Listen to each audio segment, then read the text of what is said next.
Pa, naaalala ko pa noong ako'y karga-karga nyo. Pinapatahan sa tuwing nadadapa at umiiyak ako. Pinapagalitan kapag may nagawang pagkakamali. Ngunit kayo rin ang unang nagturo sa akin ng wasto, magsulat, magbilang, at matutong magbasa ng buo.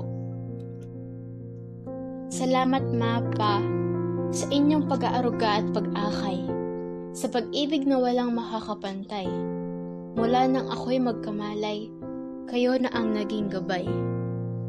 Mula pagkabata hanggang sa pagtanda, kayo ang nag-aruga at nag-alaga. Sa bawat araw at gabi, kayo ang naging sandigan.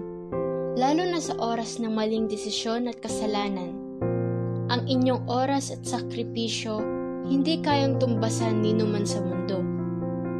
Kung ako man ay nagkamalit nagkasala, sana'y patawarin ng puso niyong dakila. Mahal kong mga magulang, naway pagpalain kayo, pagkat pag-ibig niyo'y totoo, dalisay, at walang katulad nito.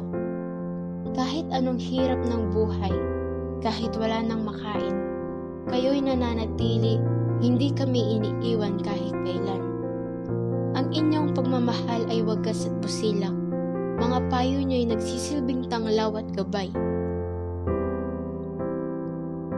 Sa mundong puno ng dusa at pasakit, kayo ang aking kanlungan, aking hapis ay pinapawi. Sa inyong haplos, lumbay ay naglalaho, at sa inyong yakap, ligaya ang nadarama ko.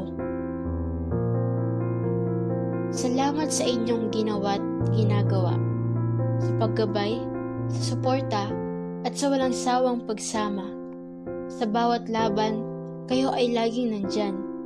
Kailanman ay hindi nang iwan.